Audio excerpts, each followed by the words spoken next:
So yesterday we looked at dimensions of ethics. Different dimensions of ethics. అంటే ఒక ethical డైలమాస్ని ఎలా resolve చేయాలి అని చెప్పడానికి డిఫరెంట్ థాట్ ప్రాసెసెస్, డిఫరెంట్ థియరీస్ని మనం చూసాం. అందులో మొదటిది consequentialism. So you decide whether an act is ethical or not based on the consequence. If the consequence is good, then that act is ethical. If the consequence is bad, then it is unethical. That is consequentialism. కాన్సిక్వెన్షియలిజంలోనే ఇంకో రెండు sub divisions ఏంటి, utilitarianism and hedonism. Hedonism talks about pleasure. If the consequence is pleasure or absence of pain, you go for it. Utilitarianism ఏం చెప్తుంది, if it is of utility, greatest good for greatest number, ఎక్కువ మందికి help చేసేదైతే, and you can go for it. Utility పరంగా చెప్పేది utilitarianism. Then we looked at another philosophy called deontology. Deontology doesn't look at ends but it looks at means. Means అంటే actions. దాని యొక్క కాన్సిక్వెన్స్తో సంబంధం లేకుండా ఎవాల్యుయేట్ చేస్తుంది whether that action is moral or ethical or not. ఎలా evaluate చేస్తుంది? It will have a set of check list, universal check list పెట్టుకొని ఆ చెక్ లిస్ట్ ప్రకారం ఉందా లేదా. ఫర్ ఎగ్జాంపుల్, మనం ఒక అబద్ధం ఆడి పెళ్లి చేసాం అనుకోండి, కాన్సిక్వెన్షియలిస్ట్ దాన్ని సపోర్ట్ చేస్తాడు. ఇక్కడ పెళ్లి అనేది మంచి కార్యక్రమే, అబద్ధం అనేది తప్పైనప్పటికీ it leads to good consequence కాబట్టి అది యాక్సెప్ట్ చేస్తారు. డియోంటాలజీ అన్నప్పుడు మంచి జరిగిందా చెడు జరిగిందా అనేది పక్కన పెట్టేయండి, అసలు అబద్ధం ఆడడం అనేది తప్పు, సో కాబట్టి we should not do it అనేది డియోంటాలజీ. సో డియోంటాలజీలో మళ్ళీ మనం ఫర్దర్ డివిజన్ చేస్తే moral absolutism, moral pluralism, moral relativism అని చెప్పి మూడు నేర్చుకున్నాం. మోరల్ అబ్సల్యూటిజంలో there is only one set of universal principles అని చెప్పి నమ్ముతారు, and if that is there then it is ethical. If it is not in sync with that universal list, it is unethical. Moral pluralist ఏం చేస్తాడంటే తన వ్యూతో పాటు ఎదుటివాడి వ్యూని కూడా యాక్సెప్ట్ చేస్తాడు. He is more open minded compare to absolutist. Absolutist, whatever he believes in, he sticks to that. He doesn't subscribe to others' views. And moral pluralist, తనకు ఒక వ్యూ ఉంటుంది, ప్లస్ ఎదుటి వాళ్ళ వ్యూని కూడా ఆలోచిస్తాడు. He is open minded, he tries to consider. And moral relativist, he doesn't subscribe to any particular check list. ఒక particular check list ఉంటుంది అని అనుకోవడం, ఎందుకంటే check list depends upon the cultures. Each culture has a different set of check list. జపాన్లో discipline అనేది చాలా important. Cleanliness అనేది important culture. Discipline అనేది ఇంపార్టెంట్ ఎథికల్ వాల్యూ. ఇండియాలో క్లీన్లీనెస్ కనుక ఇంపార్టెన్స్ లేకపోవచ్చు. సో కల్చర్కి మారిపోతూ ఉంటాయి అనేవాడు మోరల్ రిలేటివిస్ట్. సో మోరల్ అబ్సల్యూటిజంకి ఆపోజిట్ ఎట్లా ఉండేది మోరల్ రిలేటివిస్ట్. అల్టిమేట్గా మోరల్ రిలేటివిజం కావచ్చు, మోరల్ అబ్సల్యూటిజం కావచ్చు, మోరల్ ప్లూరలిజం కావచ్చు, they all evaluate the action, not the consequence. They all evaluate the action, not the consequence.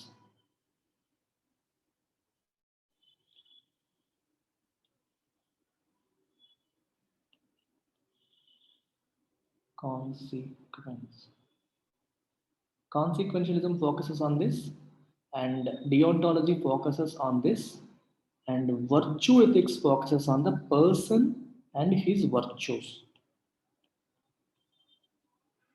If honesty is your virtue, you will not do a dishonest thing.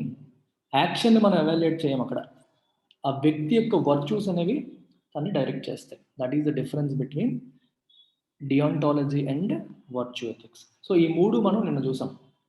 ఇవాళ మనం ఏం చేస్తామంటే application. We will look at application of ethics.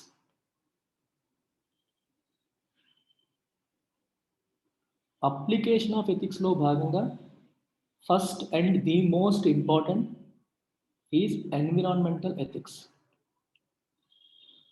అంటే we will apply ethical questions to environment, media, professions and different things. ఇప్పుడు ఇందులో most important వచ్చి environmental ethics. చాలా చాలా చాలా చాలా ఇంపార్టెంట్. ఎందుకు ఇంపార్టెంట్? మనందరికీ తెలిసిందే, we are facing pressing environmental issues. Pressing అంటే issues which require immediate attention. climate change, global warming, greenhouse gas emissions. We are experiencing a lot of such issues day in and day out, pollution and all these things. ఇట్లాంటి ఇష్యూస్ని మనం resolve చేసేటప్పుడు ఎలా ఆలోచించాలి, policies frame చేసినప్పుడు ఏ రకమైన ఆలోచన విధానంతో మనం వెళ్ళాలి అనే దాన్ని హ్యాండిల్ చేసే ఫిలాసఫీయే environmental ethics. So environmental ethics is a branch of applied ethics. Applied ఎథిక్స్లో ఇది ఒక బ్రాంచ్ అని చెప్పి తీసుకోవచ్చు. And you can also call it a part of environmental philosophy. Philosophy అనే పెద్ద సబ్జెక్ట్లో ఎన్వైరన్మెంటల్ ఫిలాసఫీ కింద దీన్ని మనం తీసుకోవచ్చు. ఇన్ఫ్యాక్ట్ 1960s 1970s వరకు nobody thought about these things. ఎవరు వీటి గురించి ఆలోచించలేదు. ఎందుకంటే పీపుల్ బిలీవ్డ్ ఎర్త్ తనంతట తానే ఏ ప్రాబ్లం వచ్చినా అది రిజాల్వ్ చేసుకుంటుంది. పొల్యూషన్ ఎక్కువైనా ఏ ప్రాబ్లం వచ్చినా ఆటో హీలింగ్ జరిగిపోతుంది ఎర్త్కి. సో మనం దాని గురించి ఆలోచించాల్సిన అవసరం లేదు అన్నట్టుగా మనిషి ఎప్పుడు కూడా తన డెవలప్మెంట్ గురించి ఆలోచించాడు, మెటీరియల్ ప్రోగ్రెస్ గురించి ఆలోచించాడు. మెటీరియల్ ప్రోగ్రెస్ అంటే అర్థం ఏంటి? మెటీరియలిజం, వస్తువుల కోసం చేసే పోరాటం లాగా మీరు తీసుకోవచ్చు. అంటే మనీ రిలేటెడ్ ఇష్యూస్ కోసం పరిగెడుతూ వెళ్ళాడు. గ్రోత్ కావాలి, ప్రాస్పరిటీ కావాలి, ఇండస్ట్రియలైజేషన్ కావాలి, ఇంకా మనం గ్రో అవ్వాలి, హయ్యర్ స్టాండర్డ్ ఆఫ్ లివింగ్ కావాలి. ఇలాంటి ప్రాపంచిక సుఖాల కోసం పరిగెడుతూ పరిగెడుతూ పరిగెడుతూ man forgot that we're living in a world, we're living in an ecology, we're living in nature. దీంతో మనిషితో పాటు వేరే జీవులు, జీవరాశులు కూడా ఉన్నాయనే విషయాన్ని మర్చిపోయాడు. ఒకవేళ గుర్తున్నా సరే మనం ఏం చేయక్కర్లేదు, అది ఆటోమేటిక్గా హీల్ అయిపోతుంది, ఎర్త్ చూసుకుంటుంది, ఎన్ని సంవత్సరాలుగా చూసుకుంటుంది, ఇప్పుడు కొత్తగా చూడలేదా అన్న భావన వచ్చేసింది అక్కడ, అన్న భావన వచ్చేసింది. So he did not worry about it. First of all he did not worry about it. అయితే 1960s 70s వచ్చేసరికి మనకి ప్రాబ్లమ్స్ మొదలవడం కనిపించింది. గ్లోబల్ వార్మింగ్ అనేది పెరుగుతుంది, green house gases, pollution related issues అనేవి మెల్లమెల్లగా పీపుల్ స్టార్టెడ్ రికగ్నైజింగ్. 1969లో అనుకుంటాను ఒక ఆయిల్ స్పిల్ జరిగింది. అంటే ఆయిల్ ఎక్స్ప్లోర్ చేస్తున్నప్పుడు సడన్గా కంట్రోల్ తప్పడం, ఆయిల్ బావి నుంచి కంట్రోల్ తప్పి చాలా ఎక్కువ ఆయిల్ బయటకు వచ్చేసి దానివల్ల ఎన్నో డాల్ఫిన్స్, సముద్రంలో అనుకుంటా తీస్తున్నప్పుడు ఎన్నో డాల్ఫిన్స్ అండ్ అదర్ థింగ్స్, చాలా జీవులు చనిపోయాయి, విపరీతంగా చనిపోయాయి ఆ యాక్టివిటీ చేస్తున్నప్పుడు. అప్పుడు ఒక్కసారి చాలామంది ఎన్విరాన్మెంటలిస్టులు యాక్టివేట్ అయిపోయారు. మనం ఏం చేస్తున్నాం, అసలు మనం చేస్తున్న పని వల్ల ఎంత చెడు జరుగుతుంది, we're not worried about the consequences of our actions on the ecology. Environment మీద మనం చేస్తున్న యాక్షన్స్ యొక్క కాన్సిక్వెన్సెస్ మీద మనం పట్టించుకోవట్లేదు. మన ప్రోగ్రెస్ ఏంటి, మనం ఎలా ముందుకు వెళ్తున్నాం, మనకేంటి బెనిఫిట్ అనేది చూసుకుంటూ వెళ్తున్నాము. ఇది కరెక్ట్ కాదు, we should recognise that earth is important అని చెప్పి మొదలుపెట్టారు. అందుకని 1970 22nd April ఏం జరిగింది?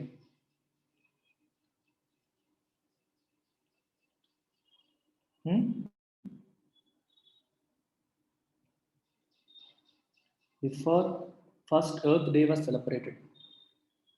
ఎర్త్ డే అనేది సెలబ్రేట్ చేయడం మొదలు పెట్టారు. అంటే అట్లీస్ట్ రికగ్నైజ్ చేయండి, ఎర్త్ అనేది ఒక ప్రీషియస్ రిసోర్స్, దాన్ని మనం కాపాడుకోవాలి, కన్జర్వ్ చేసుకోవాలి అని రికగ్నైజ్ చేయాలి అని చెప్పి 1970 22nd April నాడు ఎర్త్ డేని మొట్టమొదటిసారి సెలబ్రేట్ చేయడం అనేది జరిగింది. అయితే ఎన్వైరన్మెంటల్ ఎథిక్స్ మనం ఆలోచించేటప్పుడు దేర్ ఆర్ 3 ఇంపార్టెంట్ ఇన్సైట్స్. 3 ఇన్సైట్స్ని బేస్ చేసుకొని, 3 అంశాలను బేస్ చేసుకొని ఈ బ్రాంచ్ డెవలప్ అయింది. First thing,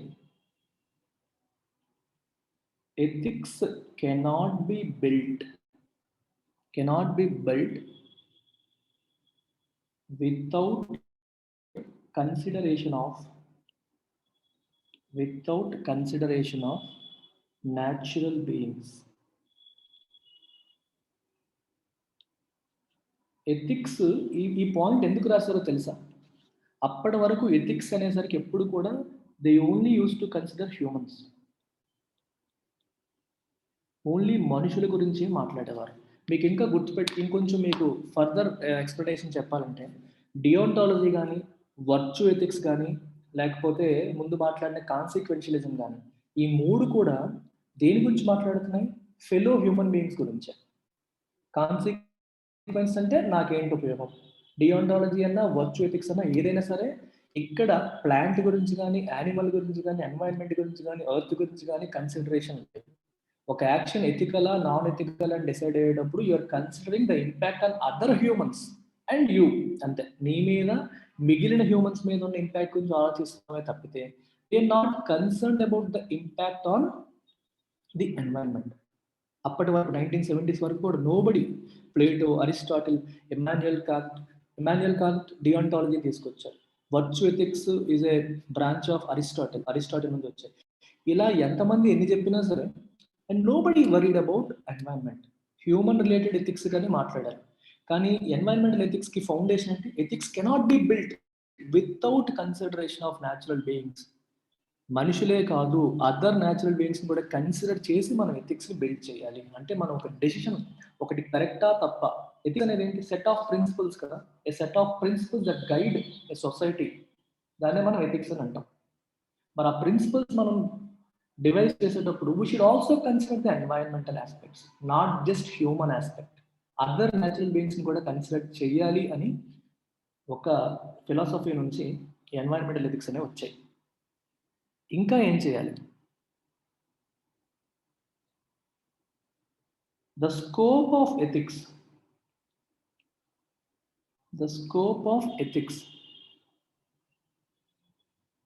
should include future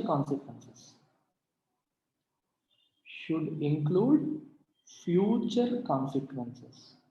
దీన్ని మనం ఏం చెప్తామంటే ఇంటర్ జనరేషనల్ ఆస్పెక్ట్ అంటారు.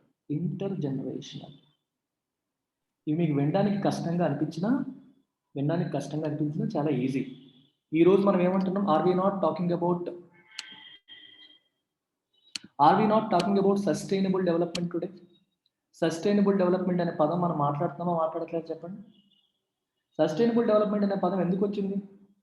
Why are we talking about sustainable development? చెప్పండి. ఫ్యూచర్ జనరేషన్స్కి కూడా ఉండాలి. సస్టైనబుల్ అగ్రికల్చర్ అంటారు. అంటే అర్థం ఏంటి? మనకి మనం వాడేసుకోవడం కాదు, ల్యాండ్ అంతా సారాన్నంతా మన భవిష్యత్ తరాలకు కూడా ల్యాండ్ సారవంతంగా అందించాలి. మనకి మనం ఎన్వైరన్మెంట్ ఎక్స్ప్లాయిట్ చేసేయడం కాదు, ఫ్యూచర్ జనరేషన్స్ కూడా ఎన్వైరన్మెంట్ అలాగే అందించాలి.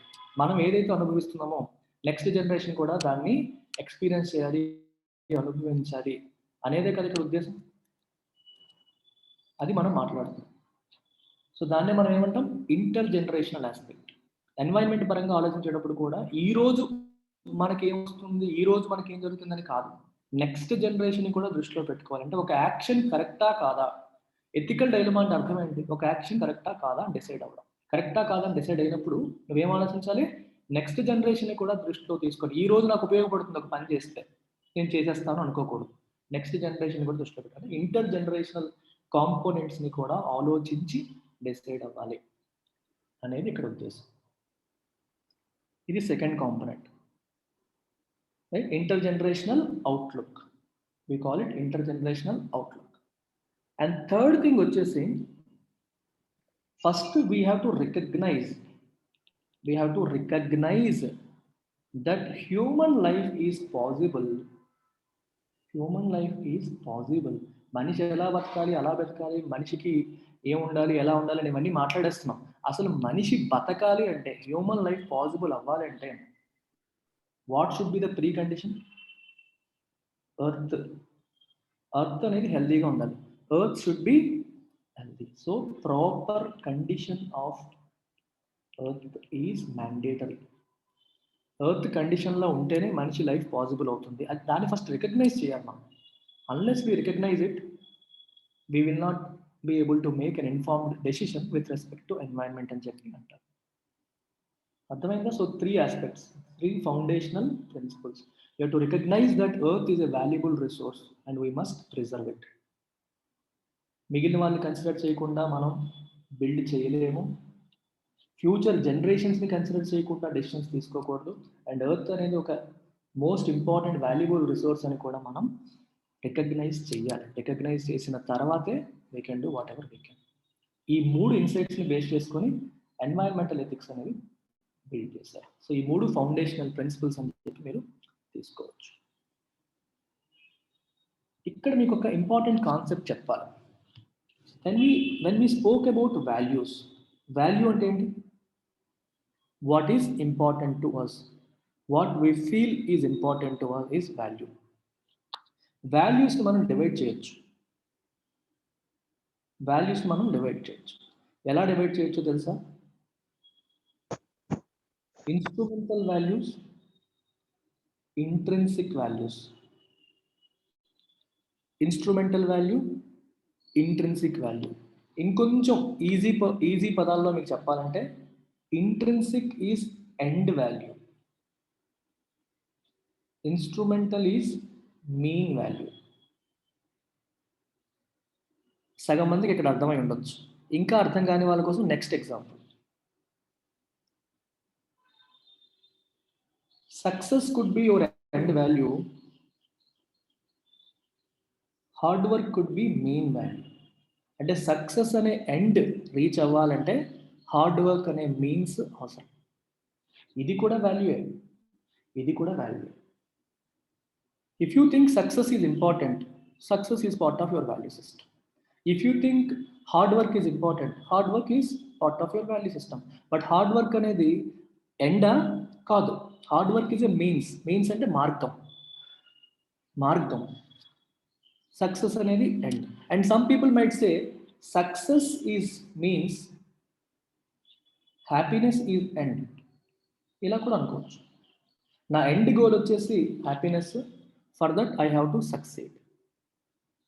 So success is the main value and happiness is the end value. లేదా hard work is the main value, success is the end value. ఇవి examples.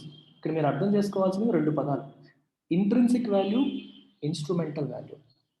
If something is instrumental, that means it is a means to achieve something else.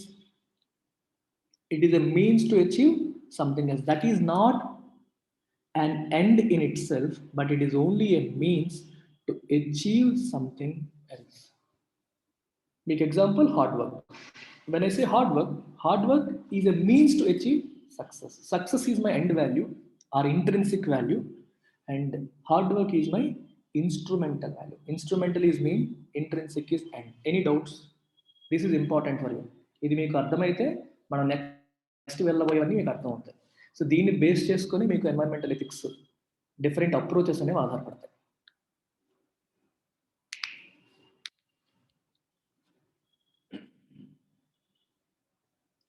ఇంకొక example మీకు environment పరంగా చెప్పాలంటే, we have to preserve the environment.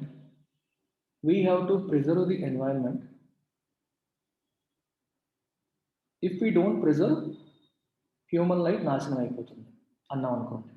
అది instrumental వాల్యూనా, intrinsic value అవుతుందా? Preservation of environment అని చెప్పాను. ఎందుకు ప్రిజర్వ్ చేయాలంటున్నాను? లేకపోతే మన లైఫ్ నాశనం అయిపోతుంది అంటున్నాను. Very good. ఇన్స్ట్రుమెంటల్ వాల్యూ అంటే అర్థమైందా? నేను ఇంకొక ఎండ్ పెట్టుకున్నాను. నా ఎండ్ ఏంటి?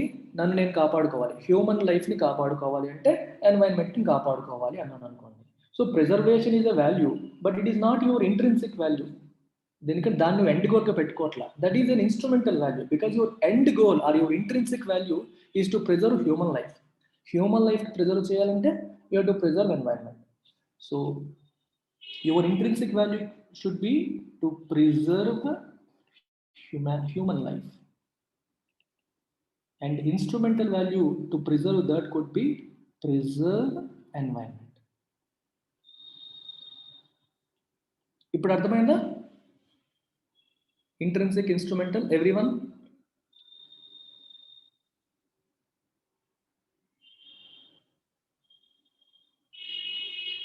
రైట్. సో మీరు చదివేటప్పుడు ఈ పదాలు అలా వచ్చేస్తూ ఉంటాయి బుక్లో చదివేటప్పుడు. సో కంగారు పడకూడదు. ప్రతి పదం చాలా ఈజీ. నేను బ్రేక్ డౌన్ చేసి మీకు ఎగ్జాంపుల్ ఇస్తాను. సో దట్ ఇమీడియట్గా మీరు రిలేట్ చేసుకోగలుగుతారు. చదివేటప్పుడు మీకు ఈజీ అయిపోతుంది. మీరు ఎగ్జామ్లో రాసేటప్పుడు కూడా ఇలాంటి పదాలు పడాలి.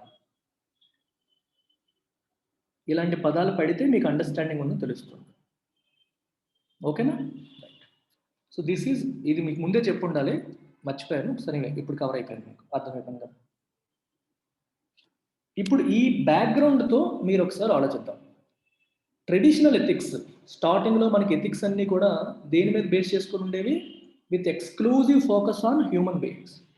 ఎథిక్స్ యొక్క ఎక్స్క్లూజివ్ ఫోకస్ దేనిపైన ఉండేది స్టార్టింగ్లో? Human beings, only human beings. They never considered other things. వాటి గురించి ఆలోచించలేదు. బట్ ఎన్వైరన్మెంటల్ ఎథిక్స్ అనేది is based on the concern for nature. అర్థమైందా? Is based on the concern for nature. Environmental ethics criticize చేస్తుంది దేన్ని? మనిషి యొక్క అబ్యూజివ్ అండ్ ఎక్స్ప్లాయిటేటివ్ ప్రాక్టీసెస్ని క్రిటిసైజ్ చేస్తుంది. It is based on concern for nature. కాబట్టి if man is exploiting the nature or abusing the nature, obviously it will criticise it. ఇక్కడ గుర్తుపెట్టుకోండి మీరు, ఎన్వైరన్మెంటల్ ఎథిక్స్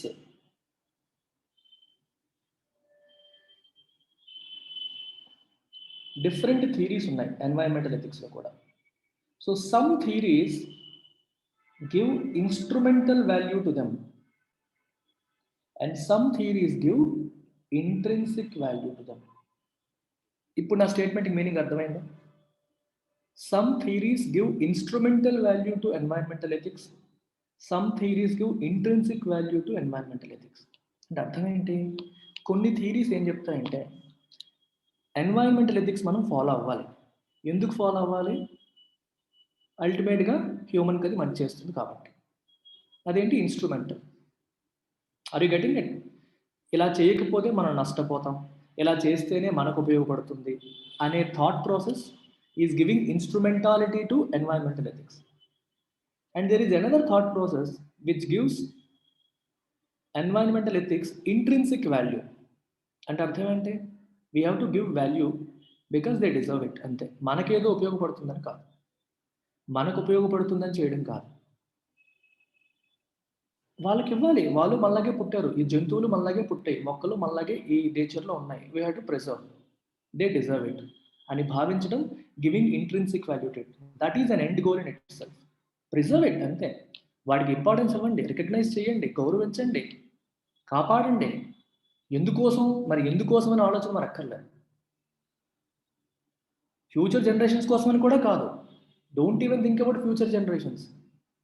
నువ్వు ఫ్యూచర్ జనరేషన్స్ కోసం అంటే ఎవరి జనరేషన్స్? మళ్ళీ హ్యూమన్ జనరేషన్సే కదా. మన కోసం మనం ఆలోచించుకుంటున్నాం. That is again instrumentality. అర్థమైందే వివో? If you are thinking about your future generation, again that is instrumentality. నీ కోసమే కదా, హ్యూమన్ కోసమే కదా ఆలోచిస్తున్నాను. If you are giving importance to environment just because it deserves it, అంతే. ఎన్వైరన్మెంట్కి ఇవ్వాలి ఇంపార్టెన్స్ అంతే. మనలాగే అవి కూడా ఉన్నాయి, వాటి రైట్స్ని కూడా నువ్వు గౌరవించాలి. They to have equal rights, that is one philosophy. మనలాగే వాటికి రైట్స్ ఉన్నాయి అని నువ్వు గౌరవించి వదిలేస్తే that means you are giving intrinsic value to it. That's the end goal in itself. ఇంక దాని తర్వాత ఇంకేదో కాదు, అదే ఎండ్. అది ఇన్స్ట్రుమెంటల్ కాదు, అది మీన్స్ కాదు, that it self is the end. Okay sir? Yeah sir, నేను ఆ వడ్డీలే సార్, ఇన్స్ట్రుమెంటల్, ఇన్సెంట్రిక్ బై ఇంట్లో వాళ్ళు పిలిచారు సార్. ఒక్కసారి నాకు ఆ మీనింగ్ చెప్పారా సార్? రెండు ఎవరైనా చెప్తారా? ఇంట్రెన్సిక్ నేను అప్పుడు ఇల్లే సార్. Can someone explain? ఎవరికి అర్థమైందో చూద్దాం. చూడు, యా కరిషాను చెప్పు. ఇన్స్ట్రుమెంటల్ అంటే లైక్ మనం ఒక ఎండ్ గోల్ పెట్టుకొని ఆ ఎండ్ గోల్ రీచ్ అయ్యేదానికి చేసే పనిని ఇన్స్ట్రుమెంటల్ అంటాము. ఇంట్రెన్సిక్ అంటే only concentrate on end value. So example చూడు రమాక, వెరీ ఈజీ. ఈ స్లైడ్ చూడు, నీకు కనిపిస్తుంది క్లియర్గా. Instrumental is mean value, intrinsic is end value. అంటే ఫర్ ఎగ్జాంపుల్ సక్సెస్ అనేది నీ ఎండ్ వాల్యూ అనుకో. You want to succeed, you want to achieve success, that is your end value. Success సాధించడానికి నీకు కావాల్సిన వాల్యూ ఏంటి? Hard work. So hard work is your main value. అంటే success అనే destination reach అవ్వడానికి హార్డ్ వర్క్ అనే మార్గాన్ని నువ్వు ఎంచుకున్నావు. Instrumental is the means or the మార్గం, intrinsic is the end destination. అర్థమైందా? Okay okay sir, thank you sir. ఇప్పుడు ఎన్వైరన్మెంట్కి వచ్చేసరికి ఏమంటారంటే కొంతమంది ఎన్వైరన్మెంట్ని మనం ప్రిజర్వ్ చేయాలి. ఎందుకు అంటే మన ఫ్యూచర్ జనరేషన్స్ కోసం. ప్రిజర్వ్ చేయకపోతే మనం నష్టపోతామని, లేకపోతే ఇప్పుడు చూడండి గ్లోబల్ వార్మింగ్ వచ్చింది, సముద్రాలు పొంగిపోతాయి, అంటే కొన్ని మాల్దీవ్స్ లాంటి ఐలాండ్స్ మునిగిపోతాయి. కాబట్టి మనం గ్లోబల్ వార్మింగ్ అరికట్టాలి అన్నాం అనుకోండి. That means you are giving instrumentality to environment. ఎందుకు? అల్టిమేట్గా నీకు నష్టం జరగకూడదు, హ్యుమానిటీకి నష్టం జరగకూడదు, కాబట్టి ఎన్వైరన్మెంట్ని ప్రొటెక్ట్ చేయాలి. We're not doing it just because it is right. Protect చేయడం కరెక్ట్ అని చేయట్లా, ప్రొటెక్ట్ చేయడం వల్ల మనకి మంచి జరిగిద్ది అని చేస్తున్నాం. So you are giving instrumentality to it. If you are doing it because it is important, it is intrinsic. Is it clear, everybody? ఇంకొక స్టెప్ వెళ్దామా మనం? నిన్న నేర్చుకున్నాను ఇంకొక కొంచెం టచ్ అయినా ఇన్స్ట్రుమెంటల్ థాట్ ప్రాసెస్లో కెన్ ఐ కాల్ ఇట్ యూటిలిటేరియనిజం?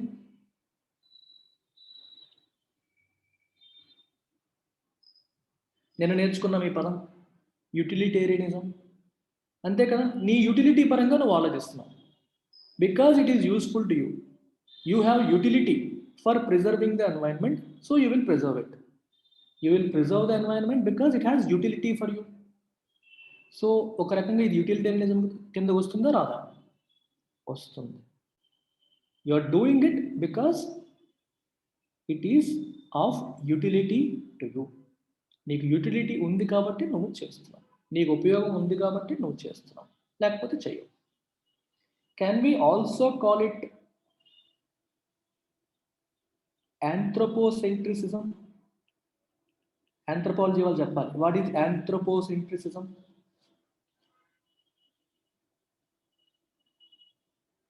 ఆంథ్రోపోసెంట్రిసిజం అంటే హ్యూమన్ పాయింట్ ఆఫ్ వ్యూలో ఆలోచించడం, thinking everything from the perspective of human. You are not thinking from the perspective of an animal, you are not thinking from the perspective of a tree or something else. You are thinking only from the perspective of human. నువ్వు human పర్స్పెక్టివ్లో, human యాంగిల్లో ఏం చేస్తే హ్యూమన్కి మంచి జరిగిద్ది అని మాత్రమే ఆలోచిస్తూ ఎన్వైరన్మెంట్ని preserve చేస్తావు. చూడండి, ఇవి కూడా ఎన్వైరన్మెంటల్ ఎథిక్సే. ఇవి తప్పు అనట్లేదు నేను, I'm not saying these are wrong. ఇవన్నీ కూడా ఎన్వైరన్మెంటల్ ఎథిక్స్ అనేది మంచిది, ఉండాలి అంటున్నాం. ఫస్ట్ ఇంతకుముందు ఓన్లీ హ్యూమన్ ఎథిక్స్ ఉండేవి, హ్యూమన్ మాత్రమే కన్సిడర్ చేశారు. ఇప్పుడు ఎన్వైరన్మెంట్ని కూడా కన్సిడర్ చేయాలని చెప్పే ఫిలాసఫీ ఎన్వైరన్మెంటల్ ఎథిక్స్. అయితే దీంట్లో కూడా ఎందుకు చేస్తున్నారని చూస్తే, some people do it because it is of utility, and ఇంకొకటి from human point of view it is good. ఈ రెండు చాలా వరకు క్లోజే. యూటిలిటేరియనిజం, ఆంథ్రోపోసెంట్రిసిటీ చాలా వరకు క్లోజ్గానే వస్తుంది. It talks about utility, it talks about thinking from human perspective, human పర్స్పెక్టివ్లో ఆలోచించడం. ఇంకొంచెం దీన్ని సబ్ డివైడ్ చేశారు. ఆంథ్రోపోసెంట్రిసిజం డివైడ్ చేసి స్ట్రాంగ్ అండ్ వీక్ అన్నారు. స్ట్రాంగ్ అండ్ వీక్ ఆంథ్రోపోసెంట్రిసిజం అన్నారు. స్ట్రాంగ్ అండ్ వీక్ అనే పదాలు ఎందుకు వాడారంటే, ఫస్ట్ ఆంథ్రోపోసెంట్రిసిజంలో స్ట్రాంగ్ ఏం చెప్తుందంటే, humans are at the centre of reality, humans are superior, humans are superior to other animals, other species. They are at the center of reality. So, and it is right for them to be so.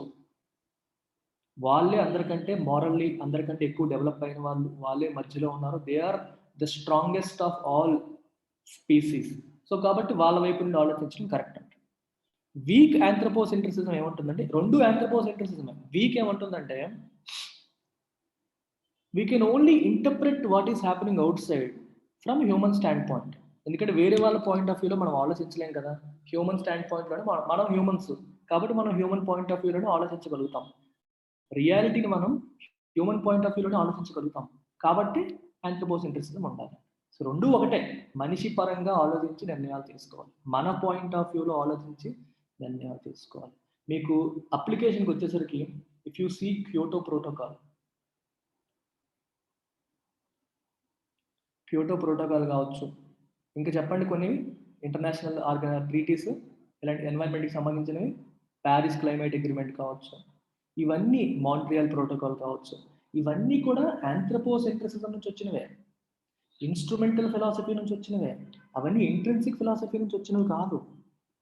Yes are no? హ్యూమన్కి మంచి జరిగిద్ది, ఇలా చేయకపోతే హ్యూమన్కి నష్టం అవుతుంది అని చెప్పి చేశారే తప్పితే, అరే నేచర్ కూడా ఇంపార్టెంటే, ఆ జీవులు కూడా ఇంపార్టెంటే, వాటికి ప్రాణం ఉంటుంది, వాటికి బాధ ఉంటుంది, అవి ఎదుగుతున్నాయి అనే ఉద్దేశంతో చేయలేదు. ఇన్ఫ్యాక్ట్ రియల్ వరల్డ్లో పొలిటికల్ డెసిషన్స్ అన్నీ కూడా ఇన్స్ట్రుమెంటాలిటీని బేస్ చేసుకొని, యూటిలిటేరియనిజంను బేస్ చేసుకొని, యాంథ్రోపోసెంట్రిసిజంను బేస్ చేసుకునే జరుగుతున్నాయి. అంతేగాని ఇంట్రిన్సిక్ వాల్యూ అసైన్ చేసి చేయట్లేదు అన్నమాట. Not many are assigning intrinsic value, not many are assigning intrinsic value to that. Is it clear? ఇప్పటి వరకు అర్థమైందా?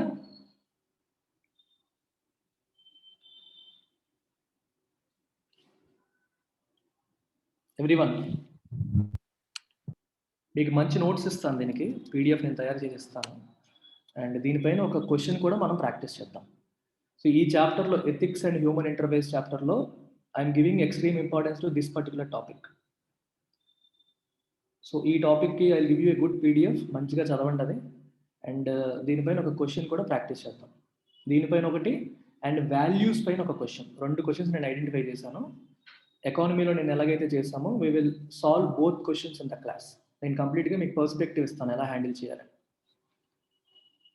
మిగిలిన ఎథిక్స్ అన్ని ఫాస్ట్గా అయిపోతాయి, ఎన్వైరన్మెంటల్ ఎథిక్స్ టైం తీసుకుంటున్నాను, స్లోగా చెప్తున్నాను, because I'm trying to build a thought process.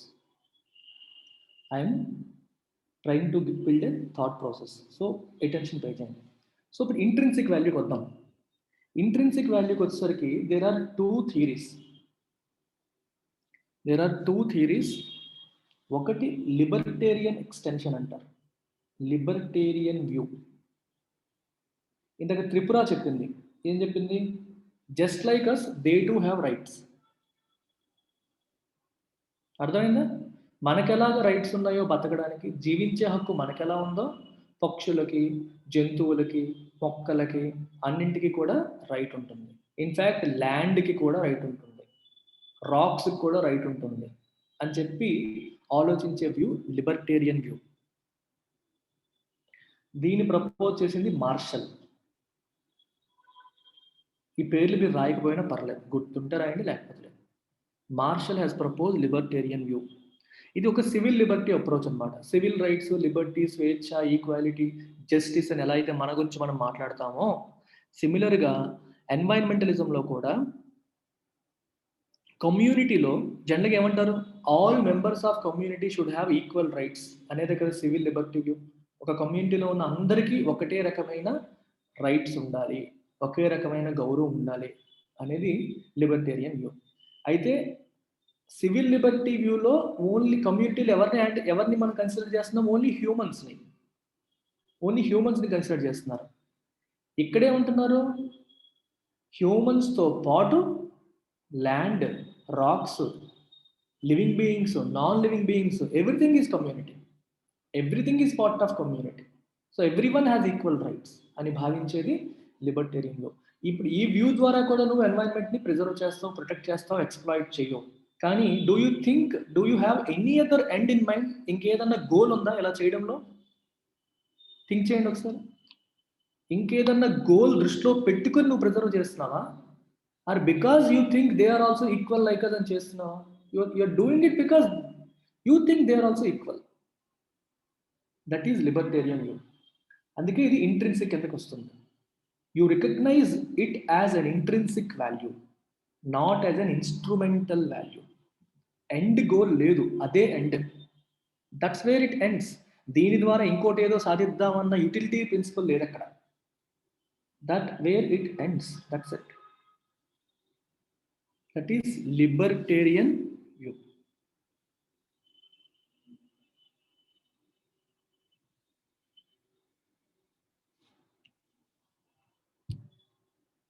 Clear? And the second one is ecological view.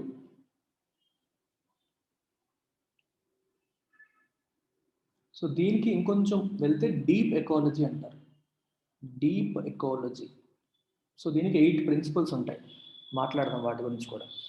Deep ecology, ecological view ఏం చెప్తుందో కూడా చూద్దాం. ఎకలాజికల్ హ్యూమనిజం అంటారు, లేదా ఎకలాజికల్ వ్యూ అని చెప్పి అంటారు. సో ఎకలాజికల్ వ్యూలో it says all entities animate and inanimate, అంటే యాక్టివిటీ, లైఫ్ ఫామ్ ఉన్నవి, లైఫ్ ఫామ్ లేనివి, అన్నింటికి కూడా ఎథికల్ వర్త్ ఉంటుంది. ఎందుకు? Purely basis that they exist. మనతో పాటు అవి కూడా ఉన్నాయి. They are part of this ecology. They are part of this ecology. They have a meaning. They have a reason to exist. Okay. So deep ecology under deep ecology is the argument for the intrinsic value or inherent worth of the environment. The view that it is valuable in itself. Okay. The view that it is valuable in itself. వేరే ఏమీ ఆలోచించాల్సిన అవసరం లేదు.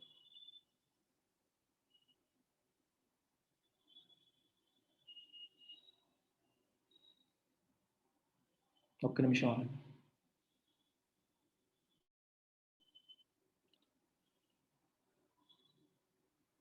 So libertarian extension అర్థమైంది కదా మీకు? Libertarian view అర్థమైందా? We also call it libertarian extension అనండి, ఆర్ లిబర్టేరియన్ వ్యూ అనండి. ఇప్పుడు ఎకలాజికల్ ఎక్స్టెన్షన్ లేదా ఎకలాజికల్ వ్యూ. ఎకలాజికల్ ఎక్స్టెన్షన్ దేని మీద ఫోకస్ చేస్తుంది? లిబర్టేరియన్ ఎక్స్టెన్షన్ దేని మీద ఫోకస్ చేస్తుంది? ఇది మనకి ఈక్వల్ రైట్స్ లేదా సివిల్ లిబర్టీ మోడ్లో ఇది వెళ్ళింది, రైట్స్ మోడ్లో వెళ్ళింది. ఎకలాజికల్ ఎక్స్టెన్షన్ దేని గురించి మాట్లాడుతుందంటే హ్యూమన్ రైట్స్ మీద ఫోకస్ చేయదు. It doesn't focus on human rights, but it focuses on recognition of fundamental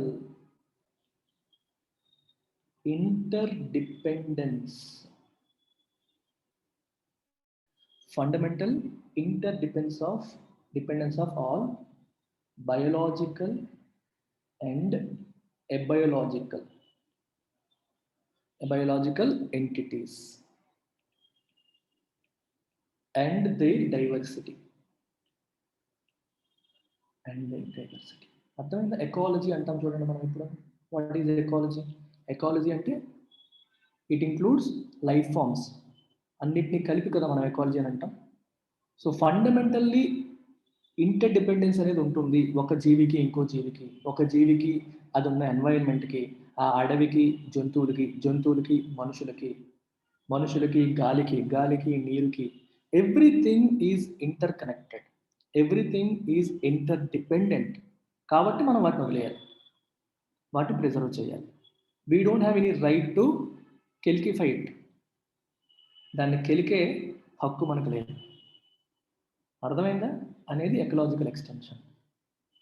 exactly. Interaction between land, water, air, living beings is natural and they are interdependent. We should not touch it. You recognize that they are interdependent and don't spoil it అని చెప్పేది ecological extension. Just like us they to have rights, they are also part of the same community అని చెప్పేది libertarian extension. And both these are part of our intrinsic value preposition.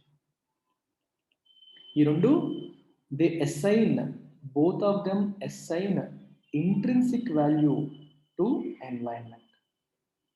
ఎన్వైరన్మెంట్కి అవి instrumental value ఇవ్వట్లేదు, they are assigning intrinsic value to environment. Whereas utilitarianism and anthropocentrism are giving instrumental value to environment.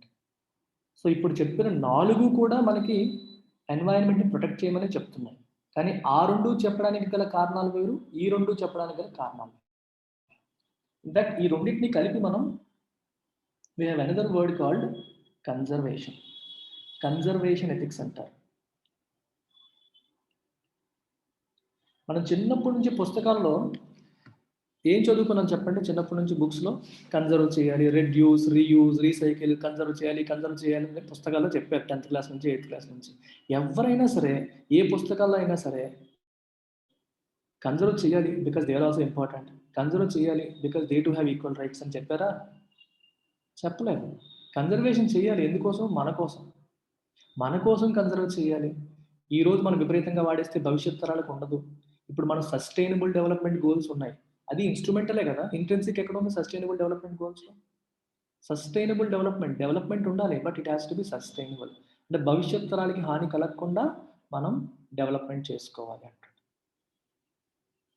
ఇవన్నీ కూడా instrumental. They are in all these things we're giving instrumentality, we're giving instrumental value to environment and not intrinsic value to environment. Only in libertarian and ecological view we are giving intrinsic value. అర్థమైందా? కొంచెం higher level understanding కావాలి. అర్థమవుతుంది కదా? So మంచిగా notes ఇస్తా, దీనికి చక్కగా చదవండి. Then we will solve one question on this. దీనిపైన ఒక క్వశ్చన్ కూడా మనం సాల్వ్ చేద్దాం. క్వశ్చన్ యొక్క పీడిఎఫ్ కూడా ఇస్తాను. నిన్న ఎకానమీలో చేసిన దానికి పీడిఎఫ్ కూడా మీకు అటాచ్ చేశాను, reference material. So you can go through that reference. Approach build చేసుకోండి, గుర్తుపెట్టుకోండి. కంటెంట్ కోసం కొట్టుకోవద్దు. Don't worry about content. It is important to build approach in the mind. ఒక క్వశ్చన్ ఇచ్చినప్పుడు ఎలా అప్రోచ్ అవ్వాలి, ఎలా హ్యాండిల్ చేయాలి, ఏ రకంగా దాన్ని సాల్వ్ చేయాలని అప్రోచ్ బిల్డ్ అవ్వడం కష్టం. కంటెంట్ వస్తుంది, పర్లేదు. మీరు చదవగా పుస్తకాలు తీగ కరెంట్ అఫైర్స్ రోజు ఫాలో అవుతున్న కొద్దీ మీకు కంటెంట్ వస్తుంది. Once you pick up and approach in your mind, మీరు రోజు చదివేదాన్ని కూడా ఏదో ఒక దగ్గర మీరు పెట్టేసుకుంటారు. సో నేనేమంటానంటే, మీకు ఎలాంటి మైండ్ సెట్ ఉండాలంటే, ఒక స్ట్రక్చర్ ఉండాలి మీ మైండ్లో.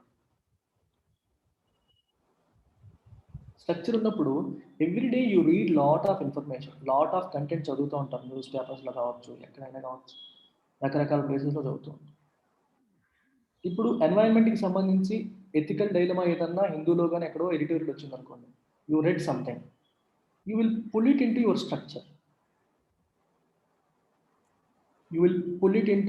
Your structure. మీ స్ట్రక్చర్లోకి అది తీసుకుంటారు. అర్థమైందా? మీ మైండ్లో అప్రోచ్ అనేది బిల్డ్ అవ్వాలి. చదివే ప్రతిదాన్ని కూడా మీరు లింక్ చేసుకోగలగాలి.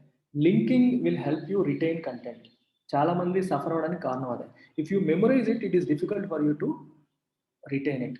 ఇప్పుడు చూడండి, I'll tell you, these are different pieces of information that you read daily. News పేపర్లో, కరెంట్ అఫైర్స్లో కానీ, స్టాటిక్లో కానీ చదువుతూ ఉంటారు. So this is 1 piece, 2nd piece, 3rd, 4th, 5th, 6th, 7, 8, 9, 10, 11, 12. So different pieces of information మీరు చూసారు, పీసెస్ ఆఫ్ డేటా చూసారు. మొదటిది చదివినప్పుడు మీకు అదే ఫస్ట్ కాబట్టి దాన్ని దేంతో లింక్ చేయలేరు. సెకండ్ చదివారు, if there is a possibility to link it to first, link it. Link చేయడం వల్ల ఏమవుతుంది, 2 గుర్తుంటే ఆటోమేటిక్గా 2తో పాటు 1 కూడా గుర్తుంటుంది. సో రెండింటిని వేరువేరుగా గుర్తుపెట్టుకోవాల్సిన అవసరం ఉంటుంది. When you read 5, if it is connected to 2, link it. Link చేసుకుంటూ చదవాలి. అందుకే మీకు ఎప్పుడు కూడా ఉండే డైనమిక్ని స్టాటిక్తో లింక్ చేయండి అంటారు. చదివే ప్రతిదీ కూడా సైలోస్లో చదవకూడదు. సైలోస్ అంటే వేరేగా, సెపరేట్గా, దేనికది సెపరేట్ చేసేసుకొని కంపార్ట్మెంటలైజ్ చేసి చదవకూడదు. చదివిన ప్రతిదీ వేరే దాంతో లింక్ అవుతూ ఉంటుంది. ఆ లింక్ని ఎస్టాబ్లిష్ చేయడం అనేది మీకు రావాలి.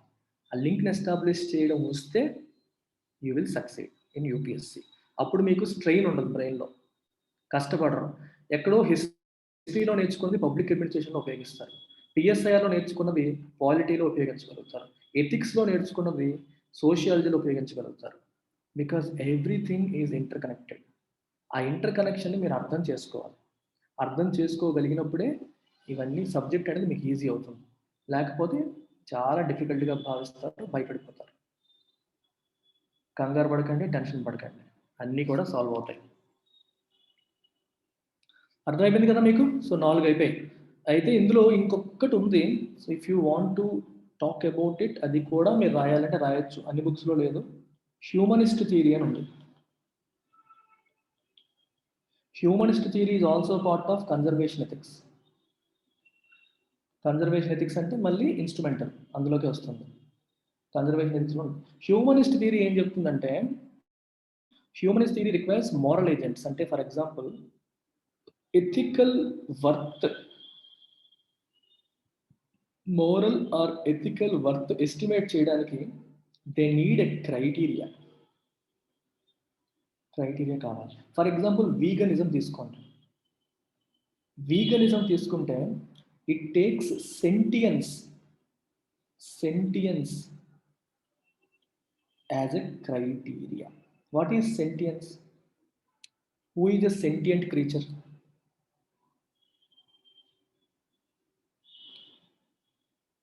Someone who will experience a pain experience చేయగలిగేది sentient, experience చేయలేనిది non sentient. Veganism is built on this principle. Sense కాదు, sentient. Veganism is built on this principle. చూడండి, ఇప్పుడు వీగన్స్ వచ్చేసి మీరు యానిమల్ని ఎక్స్ప్లాయిట్ చేసే ప్రొడక్ట్ వాడకూడదు అంటాడు. మరి మొక్కల్ని ఎక్స్ప్లాయిట్ చేసేది ఎందుకు వాడచ్చు అంటే వాళ్ళు ఏం చెప్తారంటే plant is a non sentient creature and animal is a sentient creature. అంటే యానిమల్ పెయిన్ ఫీల్ అవుతుంది, ప్లాంట్ ఫీల్ అవ్వదు అంటాడు. So he has given sentience a higher, తన క్రైటీరియాలో సెంటియన్స్ అనే దానికి హయ్యర్ ప్రయారిటీ తను ఇచ్చాడు. సో దాన్ని బేస్ చేసుకుని తను యాక్ట్ చేస్తాడు. ఇప్పుడు ఒక యానిమల్ని చంపామనుకోండి, అది బాధపడుతుంది, నొప్పి ఫీల్ అవుతుంది, ఎక్స్ప్లాయిటేషన్ జరుగుతుంది, దాన్ని బాధ పెట్టి మనం తింటున్నాం. ఫీలింగ్స్ ఉంటాయి, దానికి ఫీలింగ్ ఉంటుంది, అది నొప్పి ఫీల్ అవుతుంది. మొక్కలు ఫీల్ అవ్వవు కాబట్టి తినొచ్చు అంటాడు. సెంటియన్స్ లేదు వాటికి కాబట్టి తినొచ్చు అనేది వాళ్ళ behaviour. And scarcity is another value. World heritage sites ఉన్నాయి. ఎందుకు వరల్డ్ హెరిటేజ్ సైట్స్ వచ్చాయి? అలాగే మీకు ఎన్వైరన్మెంట్లో ఇవి నేర్చుకుంటారు. ఏంటవి? Critically endangered species, endangered species, vulnerable species. ఇవన్నీ ఎందుకు? Because they have scarcity value. Scarcity అనేది వాల్యూ. అంతరించిపోతున్నాయి.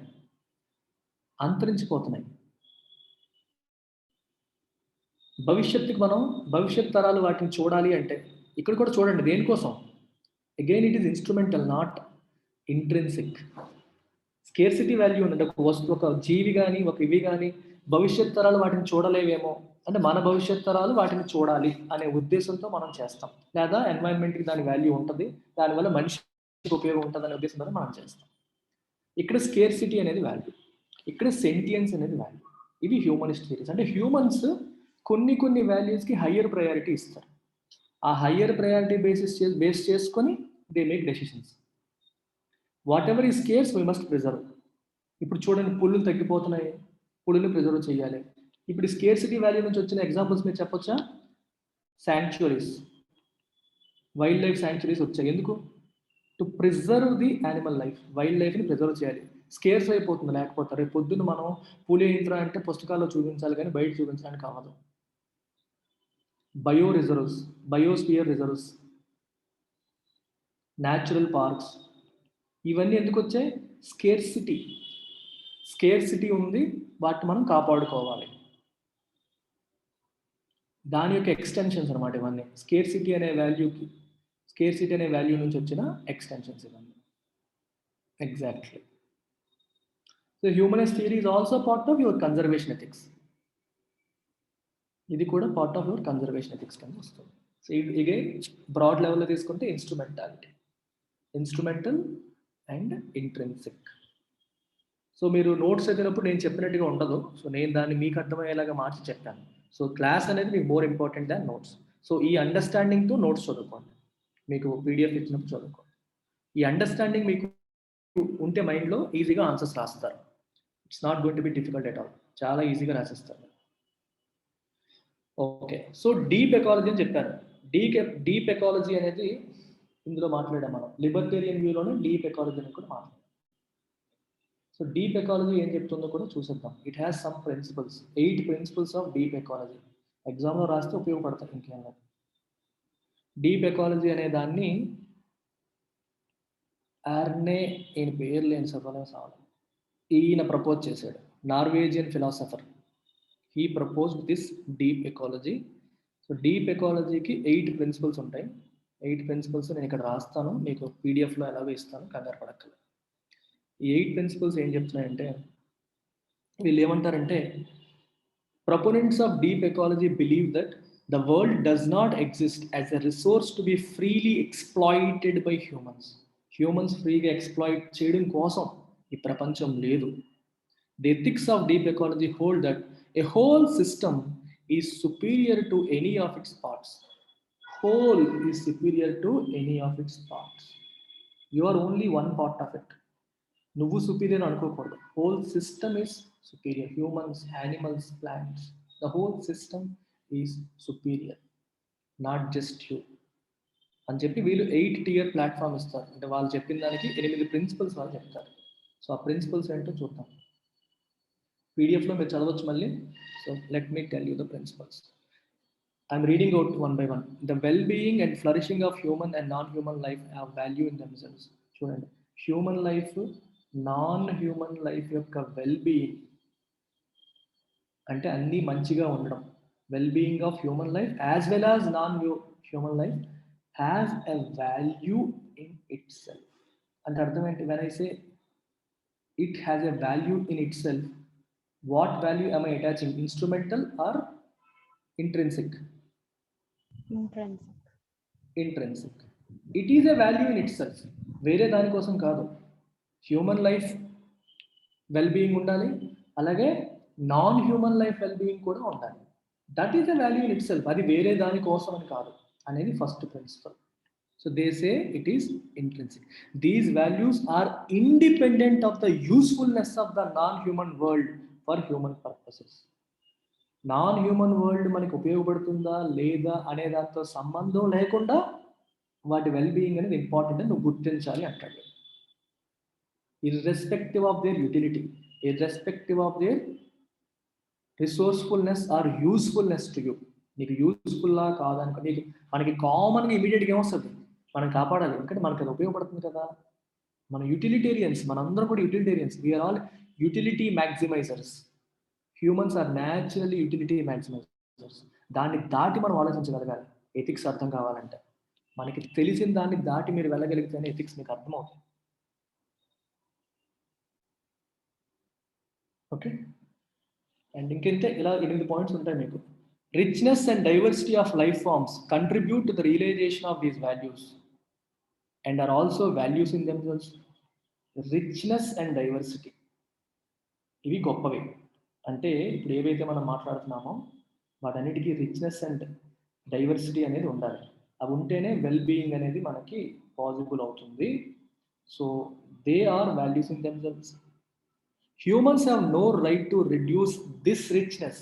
బయట ఉన్న ఈ నాన్ హ్యూమన్ వరల్డ్కి ఉన్న రిచ్నెస్ అండ్ డైవర్సిటీని రెడ్యూస్ చేసే హక్కు హ్యూమన్స్కి లేదు. They do not have the right to reduce or exploit or abuse it except to satisfy vital human needs. తప్పనిసరిగా మనకు అవసరమైన నీడ్స్ని ఫుల్ఫిల్ చేయడానికి తప్పితే ఓవర్ యూజ్ అనేది, ఎక్స్ప్లాయిట్ చేయడం అనేది చెయ్యకూడదు. ఇప్పుడు ఇది చెప్తున్నప్పుడు నాకు గుర్తొస్తుంది, there is something called tragedy of commons. Tragedy of commons ఎవరైనా విన్నారా? ఇది ట్రాజెడీ ఆఫ్ కామన్స్ అనేది ఒక కామన్ సైట్ ఉందంట. It is a grazing ground. Grazing అంటే ఆవులు మేత వెళ్ళడానికి. సో రకరకాల ఆవులు కాపర్లు ఉన్నారు. వీళ్ళంతా కూడా ఇది ఒక కామన్ గ్రేజింగ్ గ్రౌండ్. వాళ్ళ ఆవుల్ని ఇక్కడ తీసుకెళ్ళి మేపుతూ ఉంటారు. అన్ఫార్చునేట్లీ విపరీతంగా మనం వాడేసాం అనుకోండి, మనకి అక్కడ గడ్డి ఉండదు, ఎవరికి ఉపయోగం లేకుండా అయిపోతుంది. కానీ వీళ్ళు ఏమనుకుంటారు, నష్టమైతే అందరికీ అవుతుంది, నేను ఫస్ట్ నేను ఎన్ని ఆవుల కంటే అన్ని ఆవులు తెచ్చుకోవచ్చు, నన్ను ఎవడు ఆపలేడు అని ఎవరికి వాడు ఆలోచించి వాళ్ళ మట్టుకు వాళ్ళు ఎవరికి ఎన్ని ఆవులు ఉంటే అన్ని ఆవులు అక్కడికే తెచ్చేసి మేపించేస్తారు. ఇలా అందరూ అదే పని చేయడం వల్ల this gets over exploited. Over exploitation జరిగి అందరూ నష్టపోతారు. ఎవరి మట్టుకు వాళ్ళు పర్సనల్ గెయిన్స్ కోసం ఆలోచించడం వల్ల ఏం జరుగుతుంది చివరికి? కామన్గా, అందుకే ట్రాజెడీ ఆఫ్ కామన్స్, కామన్గా అందరూ నష్టపోతారు. If each individual is thinking about his own gain, he will contribute to the loss of entire society. ఈ రోజు ఇప్పుడు జరుగుతుందనే, మీరు క్లైమేట్ చేంజ్ గురించి మాట్లాడుతున్నాం అనుకోండి, ఇండియా నా గురించి నేను ఆలోచించుకుంటాను, ప్రపంచంతో నాకేంటి సంబంధం, I have to grow, industrialisation నా దేశానికి అవసరం అని ఇండియా ఆలోచించి, చైనా వాళ్ళ మట్టుకు వాళ్ళు నా దేశం ఇండస్ట్రియలైజ్ అయితే డెవలప్ అయితే నాకు మంచిదని నేను ఆలోచించి, అమెరికా అలాగే ఆలోచించి, ఆఫ్రికన్ కంట్రీస్ అలాగే ఆలోచించి, ఎవరి మట్టుకు వాళ్ళు ఇండివిజువల్ థింకింగ్ చేయడం వల్ల ఈచ్ పర్సన్ ఏం చేస్తారు, అందరూ కూడా పొల్యూషన్కి కంట్రిబ్యూట్ చేస్తారు, అందరూ గ్లోబల్ వార్మింగ్కి కంట్రిబ్యూట్ చేస్తారు. ఇలా చేయడం వల్ల ఎవరు నష్టపోతారు? అందరూ నష్టపోతారు. Vaccine nationalism is an example. Application అర్థమవుతుందా మీకు? ఇలా ఆలోచించాలి. ఇప్పుడు వ్యాక్సిన్ నేషనలిజం వచ్చింది. మనం ఇండియాలో ఏం మాట్లాడుకున్నాం? మనకి ఫస్ట్ ఇవ్వకుండా మోడీ అందరికి ఇచ్చేస్తున్నాడు అన్న. ఇలా ఎవరికి వాళ్ళు మన దేశంలో వ్యాక్సిన్ కాపాడుకోవాలి అని అనుకోవడం వల్ల ఏమవుతుంది? వ్యాక్సిన్స్ అందరికి ఇస్తేనే అందరం బతుకుతాం. కొందరికి వస్తే అందరూ బతకరు. It is impossible. ఇంకా world is inter connected. Vaccine తీసుకొని ఒక ఆఫ్రికన్ కంట్రీ నుంచి ఒకడు వస్తాడు మళ్ళీ వైరస్ పట్టుకొని. నువ్వు ఆపలేవాడిని. అతనికి ప్రొటెక్షన్ లేదు. He will bring the virus again here. We are never protected unless everyone is protected. అందరూ ప్రొటెక్ట్ అయితే కానీ ఎవరు ప్రొటెక్ట్ అయినట్టు కాదు. సో ఎవరికి వాళ్ళు ఇండివిజువల్గా ఆలోచించుకుంటే it leads to tragedy of Commons. It leads to tragedy of Commons అని చెప్పి చెప్తారు. And you can apply this tragedy of Commons to any scenario, real life scenario. Exploitation of natural resources గురించి మనం మాట్లాడినప్పుడు దీని గురించి మాట్లాడవచ్చు. వాటర్ కావచ్చు, గాలి కావచ్చు, ఏదైనా సరే న్యాచురల్ రిసోర్సెస్ మనం ఎక్స్ప్లాయిట్ చేస్తున్నాము, ఎవరి మట్టుగా ఆలోచించి చేస్తున్నాము అంటే it leads to tragedy of Commons. అందరికీ అది అన్యాయం చేస్తుంది, అందరికీ నష్టం కలిగిస్తుంది. ఎక్స్ప్లాయిటేషన్ చేసేటప్పుడు ఇది గుర్తు పెట్టుకోవాలి అని చెప్పి చెప్తున్నాను.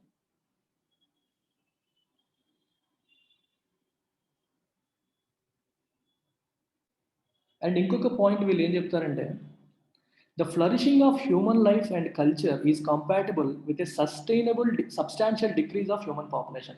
హ్యూమన్ పాపులేషన్ తగ్గితేనే హ్యూమన్ లైఫ్ యొక్క క్వాలిటీ పెరుగుతుంది అంటారు. ఎక్కువ మంది అయిపోవడం వల్ల మన హ్యూమన్ లైఫ్ ఫ్లరిష్ అవ్వట్లేదు, పాపులేషన్ తగ్గాలి అని చెప్పి వీళ్ళు భావిస్తారు. సిమిలర్గా హ్యూమన్ పాపులేషన్ తగ్గితేనే నాన్ హ్యూమన్ లైఫ్ కూడా బాగుపడుతుంది, ఫ్లరిష్ అవుతుంది అంటాడు. హ్యూమన్ పాపులేషన్ తగ్గితే మిగిలిన హ్యూమన్సే కాదు నాన్ హ్యూమన్స్ కూడా మంచిది, వీళ్ళు ఎక్కువైపోయి ఎక్స్ప్లాయిట్ చేస్తున్నారు అనేది కూడా. The flourishing of non human life also requires such a decrease in the population of human population అంటారు.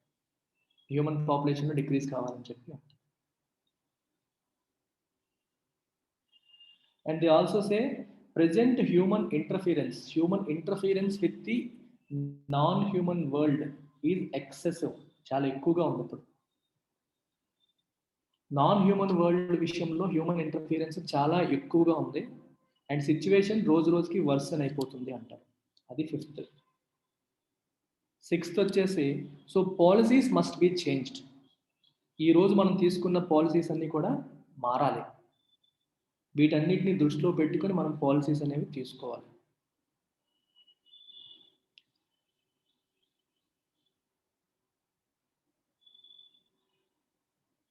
ఓకే. అండ్ నెక్స్ట్ వచ్చేసి లైఫ్ క్వాలిటీకి మనం అప్రిషియేట్ చేయాలి, అంతేగాని హయ్యర్ స్టాండర్డ్ ఆఫ్ లివింగ్కి అప్రిషియేట్ చేయకూడదు అంటాడు. ఇంకా హయ్యర్ స్టాండర్డ్ ఆఫ్ లివింగ్కి వెళ్ళాలి అని చెప్పి ఆలోచించకూడదు. క్వాలిటీ ఆఫ్ లైఫ్ అనేది important. The ideological change is mainly that of appreciating life quality అని చెప్పి అంటారు. Increasing higher standard of living గురించి ఆలోచించకూడదు. ఈ రెండింటికి డిఫరెన్స్ మనం అర్థం చేసుకోవాలి. అంటే ఇది మెటీరియల్ పర్స్పెక్టివ్లో ఉంటుంది. అంటే మనీ రిలేటెడ్ ఆస్పెక్ట్స్ అంటే నాకు ఇంకేమున్నాయి, నాకు 2 కార్లు ఉన్నాయా, 3 కార్లు ఉన్నాయా, 10 కార్లు ఉన్నాయా అన్ని రకంగా ఆలోచించేది ఇది. ఇది quality of life is more internal అని ఆలోచించేది ఇది.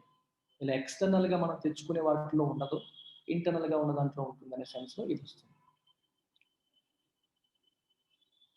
అంతే. సో ఇప్పుడు చెప్పిన 7ంటికి ఎవరైతే నమ్ముతుంటారో వాళ్ళందరూ కూడా they have an obligation to try and implement necessary changes అంటారు. ఇవన్నీ మీరు మెమరైజ్ చేయాల్సిన పని లేదు. డీప్ ఎకాలజీ ప్రిన్సిపల్స్ అసలు ఇది వేరేగా మళ్ళీ ఒక పుస్తకం లాగా సెపరేట్గా చదవాలి. ఇందులో వచ్చింది you can touch upon these things. I give you as PDF. గుర్తున్నని రాయండి. మెమరైజ్ చేసి బట్టి కొట్టి రాయాల్సిన అవసరం UPSCలో అయితే లేదు. ఎన్ని గుర్తుంటే అని రాయించా. అల్టిమేట్గా మీకు కాన్సెప్చువల్గా గుర్తుండాల్సిన ఆస్పెక్ట్స్ అని నేను టచ్ చేస్తాను. ఏం చెప్పాం మనం మళ్ళీ ఒకసారి రివిజన్ చేస్తాను. Environmental ethics is a branch of philosophy that talks about ethical questions with respect to environment, abuse of environment. And రెండోది ఎథికల్ క్వశ్చన్స్లో ఎన్వైరన్మెంటల్ డైమెన్షన్ యాడ్ చేస్తుంది. ఒక విషయం కరెక్టా తప్ప అని యాడ్ చేసేటప్పుడు you also talk about environment. ఇప్పుడు మన ఇండియాలో చూడండి, ఎన్వైరన్మెంటల్ ఇంపాక్ట్ అసెస్మెంట్ రిపోర్ట్ అని చెప్పి ఒకటి కావాలి ఇండస్ట్రీ పెట్టాలంటే. ఇట్ ఈస్ అన్ అప్లికేషన్ కదా, ఎన్వైరన్మెంటల్ ఎథిక్స్ యొక్క అప్లికేషనేగా ఇది. Environmental impact assessment report. ఇది ఎందుకు వచ్చింది? ఒక కొత్త ఇండస్ట్రీ పెట్టామనుకో, ఆ ఇండస్ట్రీ వల్ల ఎన్వైరన్మెంట్కి ఏంటి ఇంపాక్ట్, దాన్ని అసెస్మెంట్ చేసి ఒక రిపోర్ట్ సబ్మిట్ చేయాలి. సో ఎన్వైరన్మెంట్కి సిగ్నిఫికెంట్గా డ్యామేజ్ జరగదు అంటే నీకు అప్రూవల్ వస్తుంది, లేకపోతే అప్రూవల్ ఇవ్వదు గవర్నమెంట్. అర్థమైందా? It is an application of environmental ethics. దీని గురించి ఆలోచించే వాళ్ళు కాదు ఒకప్పుడు. Now people are thinking. అయితే ఒకటి అఫ్ కోర్స్ ఆలోచిస్తున్నారు. ఎందుకు ఆలోచిస్తున్నారు? Because of instrumentality. దీనివల్ల మనకు ఉపయోగం ఉంటుంది కాబట్టి, not because of intrinsic value ఇవ్వట్లేదు, ఇన్స్ట్రుమెంటల్ వాల్యూ ఇస్తున్నారు. ఇప్పుడు మనం దీన్ని కాపాడుకోకపోతే రేపు పొద్దున మనం నష్టపోతాం, ఆ సెన్స్లో ఇస్తుంది. మీరు కరెంట్ అఫైర్స్ చదివేటప్పుడు start thinking about these aspects.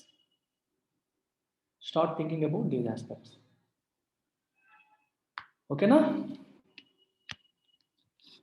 So ఇవాళ ఏం నేర్చుకున్నాం?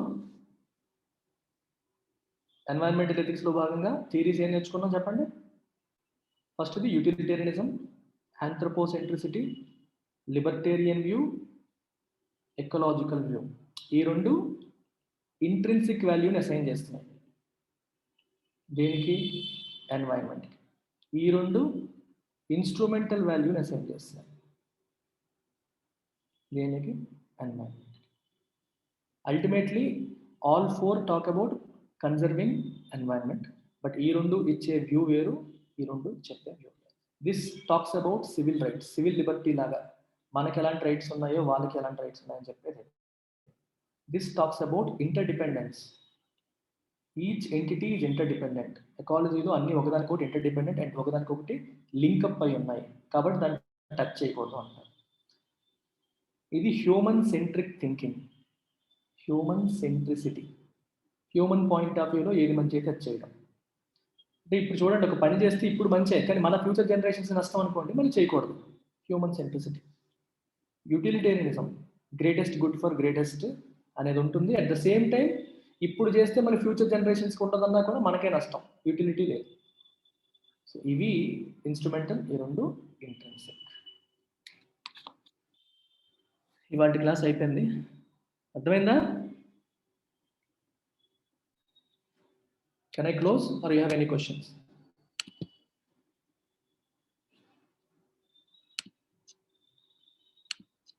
Good.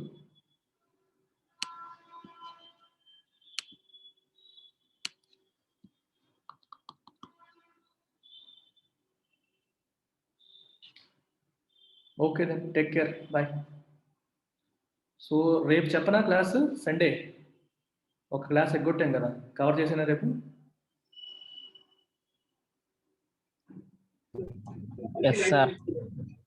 ఒక పని చేద్దాం, పావని మేడం ఎలా రేపు వద్దులండి. పావని మేడం హాస్పిటల్ కదా, ఈవినింగ్ 4:30 క్లాస్ ఎథిక్స్ తీసుకుంటాను డైలీ.